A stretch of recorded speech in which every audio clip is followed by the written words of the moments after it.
அத்தியாயம் 22. ஹரியும் சுபத்ராவும் எதுவும் பேசாமல் மௌனமாய் நிற்க ஸ்பீக்கரில் அந்த பெண் குரல் சிரிப்பு இளையோட கேட்டது. ஏன் 2 பேர்கிட்ட இருந்தும் ஒரு முனகல் சத்தம் கூட வரல? ஏதாவது பொய் சொல்லி தப்பிக்க வழி இருக்கான்னு யோசனை பண்றீங்களா? ஹரி கோபமாய் குரலை உயர்த்தினான். இதோ பார், உனக்கு யாரோ தப்பான தகவல்களை கொடுத்திருக்காங்கன்னு நினைக்கிறேன். மூளை சாவு அடைந்த நபரை காப்பாற்றும் முயற்சியில் டாக்டர் ருத்ரபதி சில சோதனைகளை செஞ்சுட்டு வர்றது என்னமோ உண்மைதான். ஆனா அது எல்லாமே ஆரம்ப கட்டத்துல தான் இருக்கு. நாகஜோதி கண் விழிச்சு பார்த்ததும் எழுந்து உட்கார்ந்ததும் ஒரு சில வினாடிகள் தான். அதனாலேயே அந்த சோதனை வெற்றின்னு சொல்லிட முடியாது. ஏன்னா அந்த சோதனை முறைகளை பற்றி எனக்கு நல்லாவே தெரியும். ஸ்பீக்கரில் குரல் மறுபடியும் சிரித்தது. ஹரி, இப்ப உனக்கு ஒரு உண்மையை சொல்லட்டுமா? என்ன, நீ எம்எஸ்சி பயோடெக்னாலஜி படிச்சுட்டு அதுக்கப்புறமும் அமெரிக்காவின் மினசோட்டா யூனிவர்சிட்டியில் உள்ள ஸ்பெஷல் கேட்டகரி சப்ஜெக்டான ஃபியூச்சர் பயோசைன்ஸ் படிச்சவன் தானே? ஆமா, மினிசோட்டா யூனிவர்சிட்டியிலேயே நல்ல சம்பளத்தில் உனக்கு வேலை கிடைச்சும் கூட அதை வேண்டாம்னு சொல்லிட்டு டாக்டர் ருத்ரபதி கிட்ட நீ அவரோட அசிஸ்டண்டாய் சேர்ந்ததுக்கு என்ன காரணம்னு சொல்ல முடியுமா? அவரோட டீப் பிரைன் ஸ்டிமுலேஷன் ப்ராஜெக்ட் எனக்கு பிடிச்சிருந்தது. ஒரு மெடிக்கல் செமினார்ல அவரோட ஸ்பீச்சை கேட்டேன். அதுல இன்ஸ்பயர் ஆகி அவர்கிட்டயே போய் வேலைக்கு சேர்ந்துட்ட. ஆமா, வேலைக்கு சேர்ந்து 2 வருஷம் இருக்குமா? இருக்கும். நீ ஒரு நாளைக்கு அவர் கூட எத்தனை மணி நேரம் வேலை செய்யற? 10 மணி நேரம். அந்த டீப் பிரைன் ஸ்டிமுலேஷன் ப்ராஜெக்ட் பத்தி விரிவா டிஸ்கஸ் பண்றாரா? பண்றார் அப்படின்னு நீ நினைச்சுக்கிட்டு இருக்க.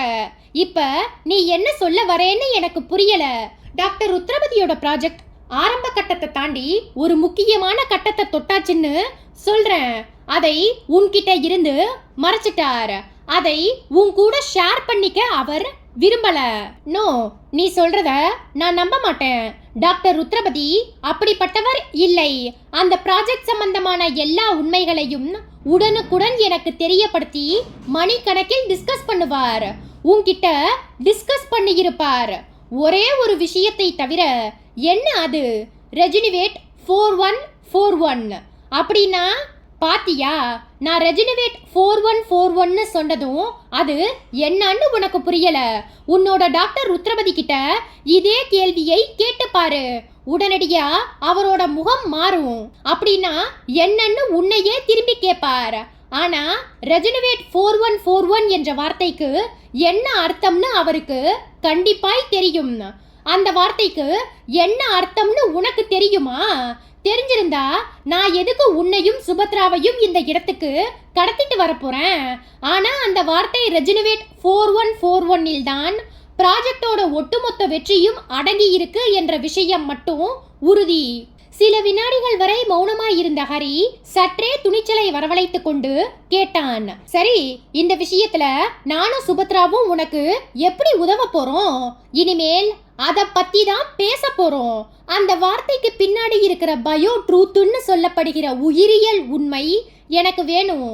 இன்னும் 3 நாள், அதாவது 72 மணி நேரம் தான் உனக்கு டைம். அதுக்குள்ள அது என்னன்னு எங்களுக்கு தெரிஞ்சாகணும். எங்களை கடத்தி கொண்டு வந்து இங்கே வச்சுக்கிட்டா அந்த உண்மையை எப்படி கண்டுபிடிக்கிறது? ஸ்பீக்கரில் குரல் சிரித்தது. அது உனக்கு தெரியாதா என்ன?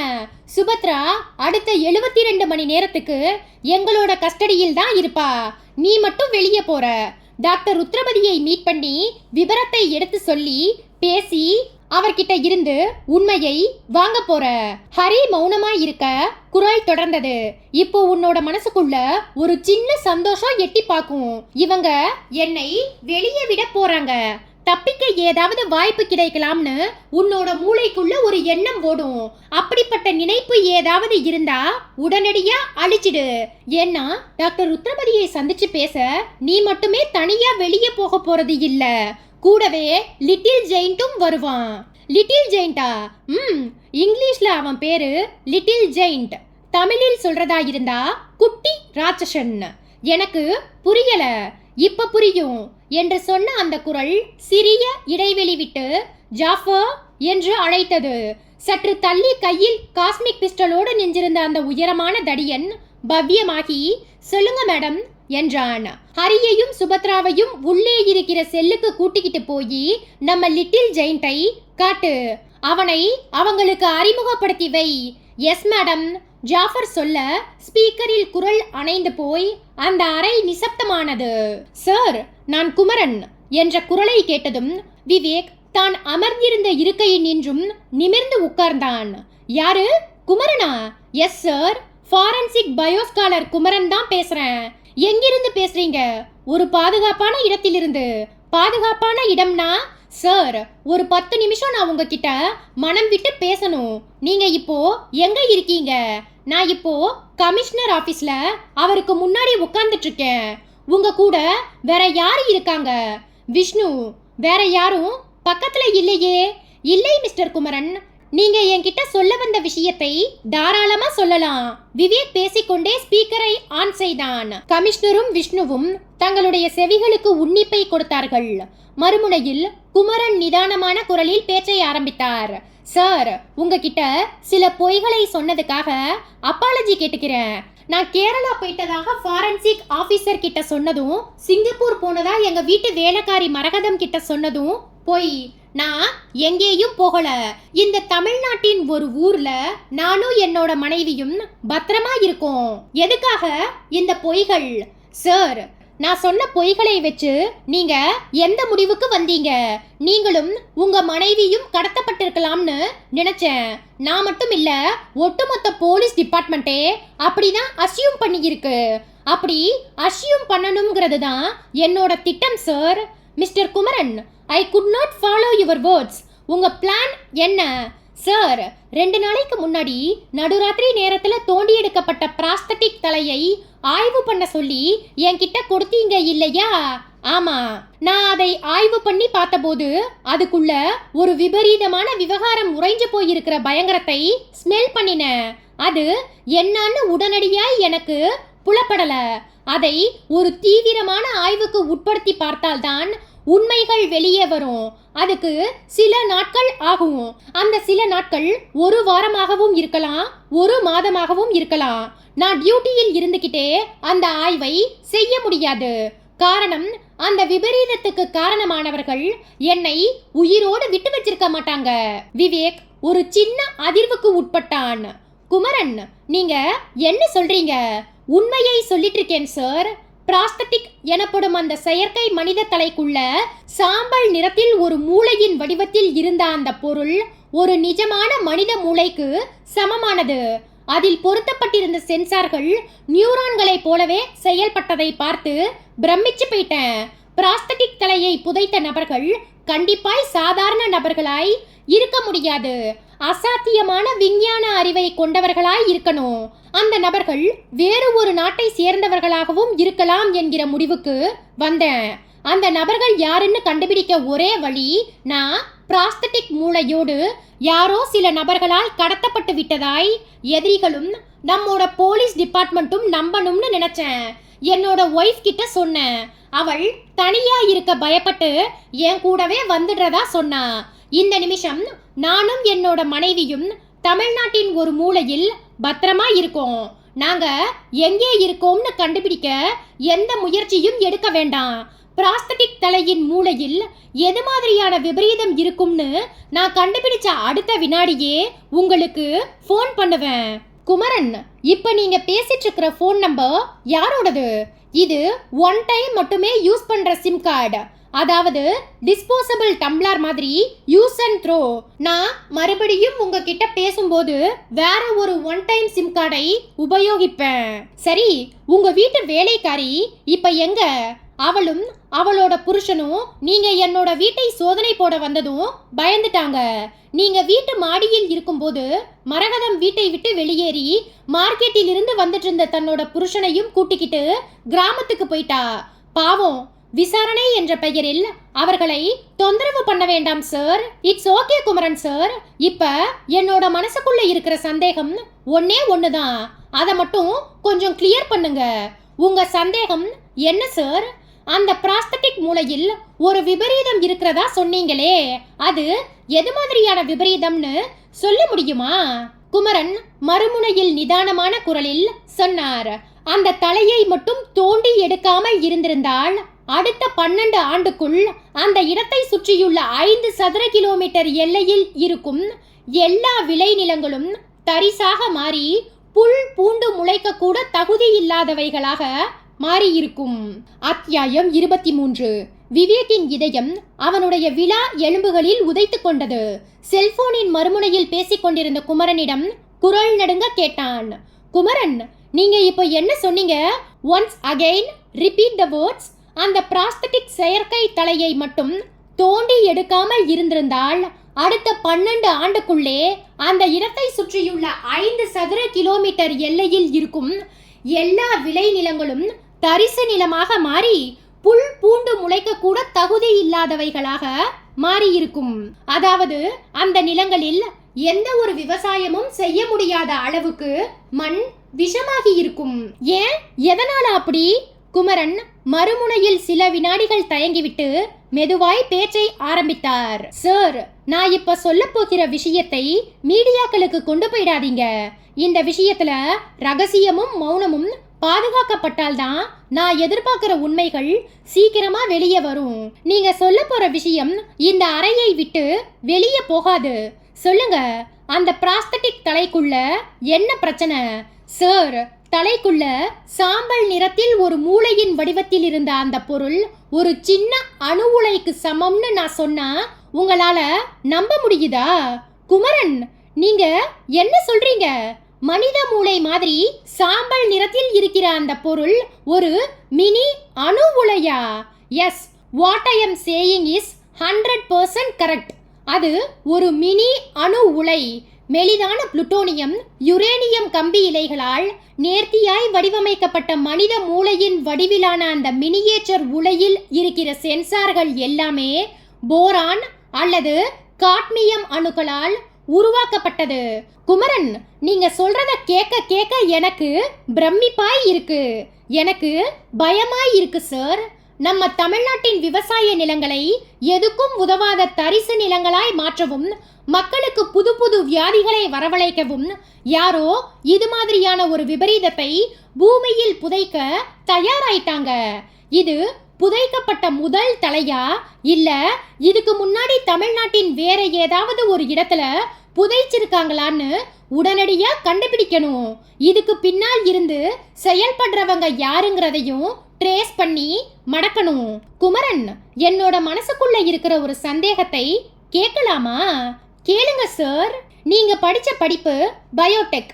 அந்த பிராஸ்தட்டிக் தலையில் இருந்த மூளை போன்ற ஒரு பொருள் மினியேச்சர் அணு உலை என்ற விஷயத்தை எப்படி கண்டுபிடிச்சீங்க? என்னோட ஃபாதர் ஞானமூர்த்தி ஹோமி பாபா அட்டாமிக் ரிசர்ச் யூனிட்டில் சீஃப் ஐடென்டிட்டி போஸ்டில் பணிபுரிந்தவர் என்கிற விஷயம் பலருக்கும் தெரியாது. ரிட்டையர் ஆகி வீட்டில் இருந்தபோது அவர் எனக்கு சொல்லி கொடுத்தது அணுக்கரு அணு உலை சம்பந்தப்பட்ட விஷயங்கள் தான். அவர் பணியில் இருந்து ஓய்வு பெற்று விட்டாலும் கூட வீட்டில் இருந்தபடியே அணு கதிர்வீச்சு பற்றிய ஆராய்ச்சி கட்டுரைகளை எழுதிட்டு இருந்தார். அவர்கிட்ட ஒரு அட்டாமிக் ரே டிடெக்டரும் இருந்தது. 2 ஆண்டுகளுக்கு முன்னால் பக்கத்து வீட்டில் இருந்த 2 குழந்தைகளுக்கு இடைவிடாத இருமலும் வாந்தியும் இருந்தது. எவ்வளவோ ஹாஸ்பிட்டல்களுக்கு போய் எத்தனையோ ட்ரீட்மெண்ட்களை கொடுத்தும் குழந்தைகளின் உடல்நிலையில் எந்த முன்னேற்றமும் இல்லை. குழந்தைகள் நாளுக்கு நாள் இளைச்சிட்டே போனாங்க. ஒரு நாள் நானும் அப்பாவும் அந்த குழந்தைகளை பார்க்க போனோம். குழந்தைகளோட பேரண்ட்ஸ் கிட்ட அப்பா குழந்தைகளுக்கு எப்போதிருந்து இந்த பிரச்சனை ஆரம்பம்னு கேட்டார். அவங்க சொன்ன பல விஷயங்கள்ல ஒரு விஷயம், 3 மாசத்துக்கு முன்னாடி விளையாடின சில வெளிநாட்டு ரிமோட் கண்ட்ரோல்னால இயக்கப்படுற பொம்மைகள். அப்பா உடனடியா அந்த பொம்மைகளை எடுத்து வர சொல்லி பரிசோதிச்சு பார்த்தார். தன்னிடம் இருந்த அட்டாமிக் ரே டிடெக்டர் மூலமா ஸ்கேன் செஞ்சு பார்த்தபோது 0.001 மில்லி சீவாட் அணு கதிர்வீச்சு அந்த பொம்மைகளின் சென்சார்களிலும் ரிமோட் கண்ட்ரோல்களிலும் இருந்ததை அப்பா கண்டுபிடித்து குழந்தையின் ஆரோக்கிய குறைவுக்கு காரணம் அந்த 0.001 மில்லி சீவர்ட் அணு கதிர்வீச்சு தான் என்று சொல்லி அந்த பொம்மைகளை பெட்ரோல் ஊற்றி எரித்து சாம்பலாக்கினார். அதற்கு பிறகு அந்த குழந்தைகளின் உடல் ஆரோக்கியம் படிப்படியாய் தேறி பழைய ஆரோக்கியமான நிலைமைக்கு மீண்டாங்க. சில வினாடிகள் பேச்சை நிறுத்திய குமரன் மீண்டும் தொடர்ந்தார். என்னோட அப்பா இப்போ உயிரோட இல்ல. அப்பாவுக்கு பிறகு அந்த அட்டாமிக் ரே டிடெக்டரை நான் அவ்வப்போது எடுத்து பார்ப்பேன்.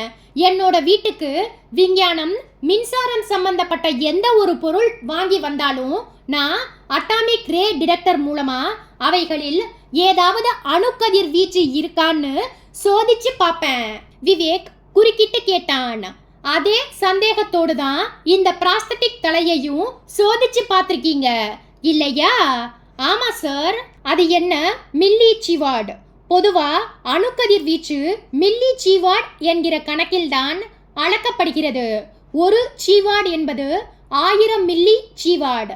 நம் உடம்பை எக்ஸ்ரே எடுக்கும் போதும் ஸ்கேன் எடுக்கும் போதும் 15 to 30 மில்லி வரைதான் கதிர்கள் நம் உடம்பில் பாயும். இதனால் பெரிய ஆபத்து இல்லை. ஒரு சீவார்டு, அதாவது 1000 மில்லி என்றால் தலை சுற்றலும் வாந்தியும் மயக்கமும் ஏற்படும். உயிருக்கு ஆபத்தும் ஏற்படலாம். இப்போது நம் கையில் சிக்கியிருக்கும் பிராஸ்தட்டிக் தலைக்குள் எவ்வளவு சீவார்ட் கதிர்வீச்சு அடக்கி வைக்கப்பட்டிருக்குதுன்னு தெரியுமா சார்? எவ்வளவு? 2500 சீவார்ட். இந்த அளவுள்ள அணுக்கதிர் வீச்சு பூமியில் புதைக்கப்படும் போது உள்ளே இருக்கும் வெப்பத்தால் அதன் ஆற்றல் பெருகி விரிவாக்கம் அடைந்து பெய்கிற மழை நீரில் கரைந்து விளைநிலங்களுக்கு பரவும். இந்த ப்ராசஸ் மிக மிக மெதுவாகத்தான் நடக்கும். வருடா வருடம் விளைச்சல் குறைந்து 12 ஆண்டுகளுக்கு பிறகு அந்த நிலங்கள் தரிசாக மாறி எந்த ஒரு பயிரையும் விளைவிக்க முடியாத அளவுக்கு தகுதியற்றதாக மாறிவிடும். விவேக் லேசாய் பதட்டப்பட்டான். மிஸ்டர் குமரன், இது எவ்வளவு பெரிய ஆபத்தான விபரீதமான விஷயம். இதை உடனே சம்பந்தப்பட்ட அரசு துறைக்கு தெரியப்படுத்த வேண்டாமா? சார், இந்த விஷயத்தில் நாம் அவசரப்பட்டால் சம்பந்தப்பட்ட குற்றவாளிகள் நம் பார்வைக்கு சிக்காமல் தப்பித்து விடுவார்கள். இப்போது என் கையில் இருக்கும் 2500 சீவார்ட் அணு கதிர்கள் பூமியில் புதைக்கப்பட்டால்தான் ஆபத்து. கதிர்வீச்சு பரவ வெப்பம் வேண்டும். அந்த வெப்பம் கிடைக்காத வரை அதனால் நமக்கு எந்த ஆபத்தும் இல்லை. அது இப்போது ஃப்ரிட்ஜில் வைக்கப்பட்டு உறைந்து போய் ஊமையாய் இருக்கிறது. பிராஸ்தட்டிக் தலையை புதைத்தவர்கள் நானும் என்னுடைய மனைவியும் யாரால் கடத்தப்பட்டிருக்கிறோம் என்று குழம்பி போய் உங்களைப் போலவே அவர்களும் தேடிக்கொண்டிருப்பார்கள். அவர்கள் அப்படி தேடும் போதுதான் உங்களுடைய பார்வைக்கும் தட்டுப்படுவார்கள். அந்த நபர்களை கண்டுபிடிக்க வேண்டிய முழு பொறுப்பும் இனி உங்களுக்கு தான் சார். 2 நாளைக்கு ஒரு தடவை நான் ஃபோன் பண்றேன். தயவு செய்து என்னை கண்டுபிடிக்க எந்த ஒரு முயற்சியையும் எடுக்க வேண்டாம். முயற்சி எடுக்கிற மாதிரி நடிச்சு எதிரிகளை நம்ப வச்சா போதும். ஓகே மிஸ்டர் குமரன், நீங்க எங்கே இருந்தாலும் சரி சேஃபா இருங்க.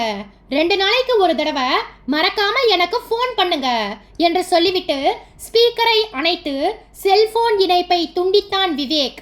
பக்கத்தில் உட்கார்ந்திருந்த விஷ்ணுவின் முகத்திலும் எதிரில் உட்கார்ந்திருந்த கமிஷனரின் முகத்திலும் கலவரம் பரவி இருந்தது. கமிஷனர் கேட்டார், விவேக், இந்த விபரீதமான விவகாரத்தில் குற்றவாளிகளை நாம் எப்படி நெருங்க போறோம்? ஒரு வழி இருக்கு சார். ஹரியும் சுபத்ராவும் வியர்வை மினுமினுக்கும் முகங்களோடு ஒருவரை ஒருவர் பார்த்து கொண்டிருக்கும் போதே அந்த ஜாஃபர் உருமினான். 2 பேரும் வலது பக்கமா திரும்பி நேரா நடங்க. ஏதும் பேசாமல் இருவரும் திரும்பி நடந்தார்கள். சில வினாடி நடையில் அந்த பாறை குடைவு ஒரு வெளிச்சமான அறையாய் மாறியிருக்க அதற்குள் நுழைந்தார்கள். ஜாஃபர் உள்ளே இருந்த ஒரு நீளமான பாறை திட்டை காட்டினான். 2 பேரும் போய் அதுல உட்காருங்க. ஜாஃபர் சொல்லிவிட்டு அங்கே இருந்த ஒரு பாறை பிளவுக்குள் கையை நுழைத்து மணிக்கட்டில் கட்டும் கை கடிகாரம் ஒன்றை எடுத்தான். ஹரி, நீ மட்டும் எந்திரிச்சு வா. ஹரி தயக்க நடையோடு ஜாஃபரை நெருங்கி நின்றான். அவன் கேட்டான், இது என்னன்னு தெரியுமா? தெரியும், வாட்ச். இது மற்றவங்களுக்குத்தான் வாட்ச். உனக்கும் எனக்கும் இவன் லிட்டில் ஜெயிண்ட். இவன் தான் உன் கூட வரப்போறான். கட்டிக்கோ. ஹரி அந்த வாட்சை வாங்கி பார்த்தான். அது ஒரு சாதாரண வாட்ச் போல் தெரிந்தாலும் கனத்தது. ஜாஃபர் சிரித்தான். என்ன, ஏதாவது வித்தியாசம் தெரியுதா? கொஞ்சம் கனமா இருக்கு. பின்ன கணக்காம இருக்குமா? இந்த வாட்சுக்குள்ள ஒரு வீடியோ யூனிட்டும் ஆடியோ யூனிட்டும் இயங்கிட்டு இருக்கு. கட்டிக்கோ. ஹரி ஜாஃபரை ஒரு பயப்பார்வை பார்த்து கொண்டே இடது கையின் மணிக்கட்டில் கட்டி கொண்டான். ஹரி, இந்த வாட்சுக்குள்ள RFID சிப் இருக்கு. இந்த சிப்பை பத்தி நீ கேள்விப்பட்டிருக்கியா? ஹரி இல்லை என்பது போல் தலையாட்டினான்.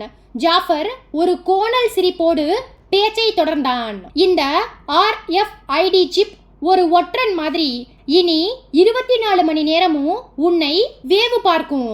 நீ இந்த உலகத்தோட எந்த மூளைக்கு தப்பி போனாலும் நீ இருக்கிற இடத்தை காட்டி கொடுத்துடும். நீ உன்னோட உயிரை காப்பாத்திக்க நினைச்சா சுபத்ரா உயிரோடு இருக்க மாட்டா. அதுக்கப்புறம் உன்னையும் தேடி பிடிச்சு தீர்த்துடுவோம். மேடம் சொன்ன மாதிரி அடுத்த 24 மணி நேரத்துக்குள்ள நீ டாக்டர் உத்திரபதியை மீட் பண்ணி விபரத்தை எடுத்து சொல்லி ரெஜினுவேட் 4141 என்கிற வார்த்தைக்கு பின்னாடி இருக்கிற பயோட்ரூத் பற்றிய தகவல்களை கொண்டு வர முயற்சி எடுத்துக்கணும். 72 மணி நேரத்துக்குள்ள நீ வரலன்னா முதல்ல சுபத்ரா உயிரோடு இருக்க மாட்டா. அதுக்கப்புறம் நீயும் உயிரோட இருக்க மாட்ட. ஹரி வியர்த்து வழிந்து கொண்டே குரல் நடுங்க பேசினான். ஒருவேளை டாக்டருக்கு அதை பத்தி எதுவுமே தெரியலன்னா நான் என்ன செய்ய முடியும்? டாக்டருக்கு கண்டிப்பா தெரியும். நீயும் சுபத்ராவும் இப்போ எப்படிப்பட்ட சூழ்நிலையில் மாட்டிக்கிட்டு இருக்கீங்கன்னு அவருக்கு புரியவை. உடனே அந்த பயோட்ரூத் சம்பந்தப்பட்ட ஃபைலை எடுத்து கொடுத்துடுவார். ஏன்னா உங்க 2 பேர் மேல அவருக்கு தனிப்பட்ட முறையில் கூடுதலான அன்பு உண்டு. அதுவரைக்கும் எதுவும் பேசாமல் உறைந்து போய் உட்கார்ந்திருந்த சுபத்ரா மெல்ல எழுந்து வந்தாள். நீ சொல்றது உண்மைதான். ஆனா எங்க 2 பேரோட உயிரை காப்பாத்துற அளவுக்கு அவருக்கு எங்க மேல அன்போ பாசமோ கிடையாது. நீ கேக்குற பயோட்ரூத் அவருக்கு தெரிஞ்சிருந்தாலும் கண்டிப்பா அவர் சொல்ல மாட்டார். எங்களை கடத்தினதுக்கு பதிலா நீ அவரை கடத்தி இருக்கலாமே. ஜாஃபர் அவளை நோக்கி தன் இடது கை விரலை உயர்த்தினான். இதோ பார், எங்க கல்வீசினா மாங்காய் கீழே விழும்னு வித்தை எனக்கு நல்லாவே தெரியும். நீ ஒன்னும் எனக்கு சொல்லி கொடுக்க வேண்டாம். உன்னோட இன்றைய காதலன் வருங்கால கணவன் ஹரி டாக்டர் ருத்ரபதியை பார்த்து பேசி அவர்கிட்ட இருந்து அந்த பயோட்ரூத் ஃபைலை கண்டிப்பா வாங்கிட்டு வருவான் என்ற நம்பிக்கை எனக்கு இருக்கு என்ற ஜாஃபர் தனக்கு இடப்பக்கம் திரும்பி குரல் கொடுத்தான். ஜோஸ் அடுத்த சில வினாடிகளில் ஒரு பாறையின் இடைவெளியில் இருந்து நைஜீரிய இளைஞன் ஒருவன் கட்டுமஸ்தான உடம்போடு வெளிப்பட்டான். பிசிரடிக்காத தமிழில் பேசினான். என்ன ஜாஃபர், ஹரியை கொண்டு போய் சிட்டி லிமிட்குள்ள விட்டுட்டு வந்துடு. சரி என்று சொன்ன ஜோஸ் தன் எஃகு போன்ற உள்ளங்கையை ஹரியின் தோள் மீது வைத்து தள்ளினான். நட. அத்தியாயம் 24. டாக்டர் ருத்ரபதி தீர்க்கமான குரலில் டாக்டர் வெற்றிவேலுக்கு முன்பாய் உட்கார்ந்து சொல்லிக் கொண்டிருந்தார். இதோ பார் வெற்றி, உன்கிட்ட பொய் சொல்ல வேண்டிய அவசியம் எனக்கு கிடையாது. நான் சொல்றத நீ நம்பணும். சரி சொல்லு. பேஷண்ட் நாகஜோதியை என்னோட ஆம்புலன்ஸ் வேன்ல ஏத்திக்கிட்டு ஹரியும் சுபத்ராவும் உன்னோட ஹாஸ்பிட்டலுக்கு வரத்தான் புறப்பட்டாங்க. சரி ருத்ரா, ஆனா இங்க வந்து சேரலையே. அதான் எனக்கும் புரியல. வழியில் அவங்களுக்கு ஏதோ நடந்திருக்கு. என்ன நடந்திருக்கும்னு நினைக்கிற? என்னால யூகம் பண்ண முடியல. அவங்க 2 பேரும் கடத்தப்பட்டிருக்காங்கன்னு நினைக்கிறியா? அப்படியும் இருக்கலாம். சரி, அப்படி இருந்தா நாகஜோதியோட அவங்க கடத்தப்பட என்ன காரணம் எனக்கு தெரியல வெற்றி. இப்படி சொல்லிட்டா பிரச்சனை தீர்ந்து போயிடுமா ருத்ரா? அந்த நாகஜோதியோட புருஷன் முத்துமாணிக்கும் தன்னோட பொண்டாட்டியை ஒரு தடவையாவது கண்ணுல காட்டும்படி வந்து நச்சரிச்சிட்டு இருக்கான். நான் ஏதேதோ சொல்லி சமாளிச்சிட்டு இருக்கேன். இனியும் அவனை நான் சமாளிக்க முடியாது. அவனுக்கு என் மேல ஏதாவது சந்தேகம் வந்து போலீஸுக்கு போயிட்டா விஷயம் வெட்ட வெளிச்சமாகி எல்லா மீடியாக்களுக்கும் போயிடும். உன்னோட நிலைமை எனக்கு புரியுது வெற்றி. அதே மாதிரி என்னோட நிலைமையையும் நீ புரிஞ்சுக்கணும். நீயும் நானும் ஸ்கூல் டேஸில் இருந்தே ஃப்ரெண்ட்ஸ். உனக்கு ஒரு பிரச்சனை வர மாதிரி நான் விட்டுடுவேனா? சரி, இப்போ என்ன பண்ணலாம்? எனக்கு ஒன்னும் தோணல. நீயே சொல்லு. என் மனசுக்குள்ள இப்ப ஒரு யோசனை ஓடிக்கிட்டு இருக்கு. சொல்லவா? சொல்லு. தாம்பரத்தில் எனக்கு வேண்டிய பிரைவேட் டிடெக்டிவ் ஒருத்தர் இருக்கார். பேரு அகத்தியன். ரொம்பவும் நம்பிக்கையான நபர். அவர்கிட்ட பிரச்சனையை கொண்டு போயிட்டா அவர் ஏதாவது ஒரு வழி சொல்லுவார். எனக்கு என்னவோ இந்த யோசனை அவ்வளவு உசிதமா படல. ஏன், இந்த டீப் பிரெயின் ஸ்டிமுலேஷன் ஆராய்ச்சி உன்னையும் என்னையும் தவிர வேறு யாருக்கும் தெரியாது. ஆனா இதை அந்த பிரைவேட் டிடெக்டிவ் அகத்தியன் கிட்ட சொல்ல வேண்டி வருமே. அந்த ஆராய்ச்சி விஷயத்தை அகத்தியன் கிட்ட பட்டும் படாமலும் சொல்லி வைப்போம்.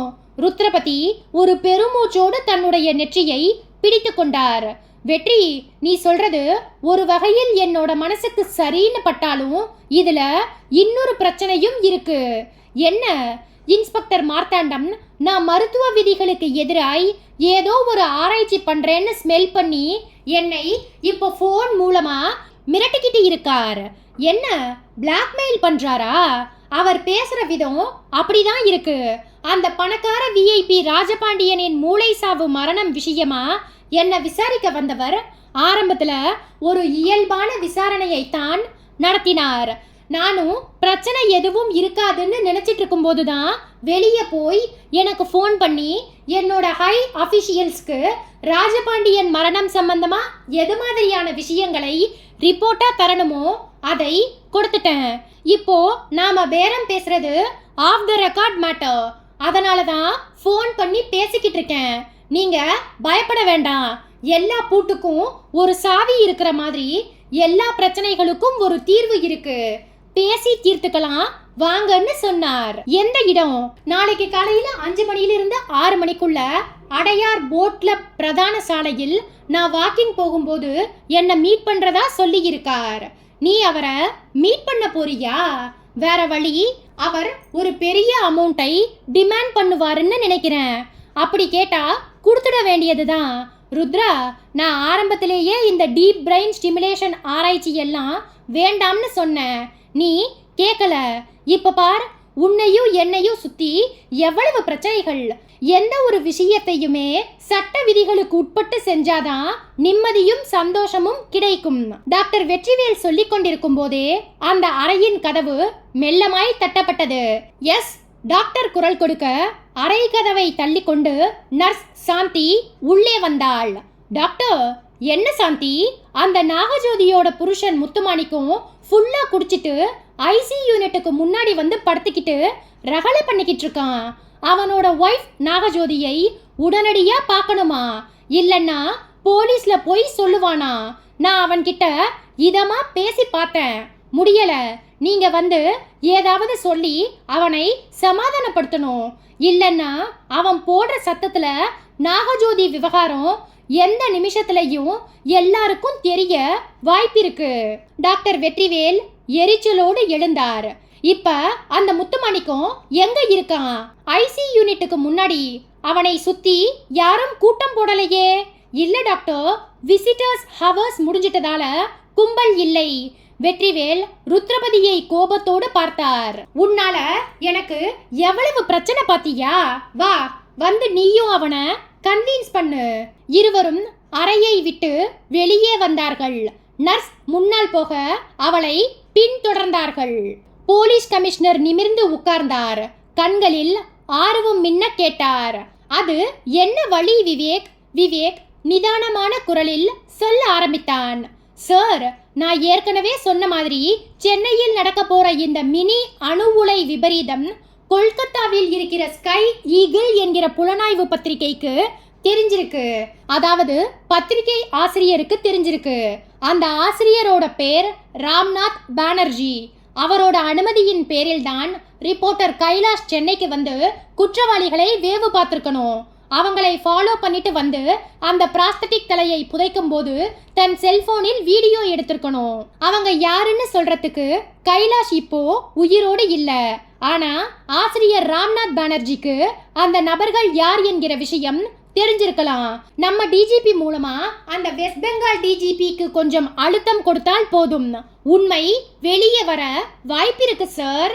You may be correct mister Vivek. நமக்கு இந்த விவகாரத்துல வெளிச்சம் கிடைக்கணும்னா இந்த ஜன்னலை நாம திறந்தே ஆகணும். டிஜிபி இப்போ சென்னையில் இல்லை. ஒரு மேரேஜ் அட்டன் பண்றதுக்காக ஹைதராபாத் போயிருக்கார். வந்ததுமே அவர்கிட்ட பேசிட்டு உங்களுக்கு தகவல் தரேன். Thank you sir. விவேக் எழுந்து கமிஷனரிடம் விடை பெற்று கொண்டு அறையினின்றும் வெளிப்பட்டான். விஷ்ணு அவனுக்கு இணையாக நடந்து கொண்டே பாஸ் என்றான். என்ன, என்னோட மனசுக்குள்ள ஒரு குருவி உட்கார்ந்துக்கிட்டு ரொம்ப நேரமா கத்திட்டு இருக்கு பாஸ். எனக்கு பறவை பாஷை தெரிஞ்சதால அது என்ன சொல்லுதுன்னு புரிஞ்சுக்கிட்டேன். என்ன சொல்லுது? குமரன் உங்ககிட்ட சொன்னது எதுவுமே நம்புற மாதிரி இல்லையா? ஏன் 2500 ஜிவாட் அணு கதிர்களுடன் ஒரு மினி அணு உலை, இதெல்லாம் ஏன் பொய்யா இருக்க கூடாதுன்னு கேக்குது. விவேக் கட்டிடத்தின் நின்றும் வெளிப்பட்டு காரை நோக்கி நடந்து கொண்டே கேட்டான். நீ இப்போ என்னோட கட்சியா இல்ல குருவியோட கட்சியா? என்ன பாஸ் இது? நான் எப்பவுமே உங்களோட கட்சி தான். அப்படின்னா அந்த குருவியை உன்னோட மனசிலிருந்து துரத்தி விட்டுடு. பொய் சொல்ற குருவியை இனிமே உன்னோட மனசுக்குள்ள உட்கார விடாத. பாஸ், குமரன் சொன்னதெல்லாம் 24 கேரட் உண்மை. எப்படி பாஸ் இவ்வளவு உறுதியா சொல்றீங்க? விவேக் பார்க்கிங்கில் நின்றிருந்த காருக்குள் ஏறி அமர்ந்தான். விஷ்ணு பக்கத்தில் உட்கார்ந்ததும் காரை நகர்த்தி கொண்டே பேசினான். விஷ்ணு, நாம என்னைக்கோ கேள்விப்பட்ட சில வியப்பான விஷயங்கள் உண்மைகளாய் மாறி நம்ம முன்னாடி வந்து நிற்கும் போது நமக்கு எப்படி இருக்கும்? பெரிய அதிர்ச்சியாய் இருக்கும் பாஸ். அது மாதிரியான ஒரு அதிர்ச்சி தான் இன்னைக்கு குமரன் என்கிட்ட போன்ல பேசுறப்ப ஏற்பட்டுச்சு. என்ன பாஸ் சொல்றீங்க? என்னோட செல்போனை எடுத்து வாட்ஸ்அப் ஆப்ஷனுக்கு போ. விஷ்ணு விவேக்கின் செல்போனை எடுத்து வாட்ஸ்அப் ஆப்ஷனுக்கு போனான். விவேக் சொன்னான். அதுல சர்ச் ஸ்பேஸில் SLYன்னு டைப் பண்ணி அந்த குரூப்ல எது மாதிரியான செய்தியையும் போட்டோவையும் காட்டுதுன்னு பாரு. டைப் செய்து விஷ்ணு பார்த்தான். தொழில்நுட்பத்தோடு கூடிய ஆங்கில வார்த்தைகள் விரிவாய் ஓடியிருந்தன. Mini nuclear power stations, designs for mini atomic plans, miniatures for nuclear reactors.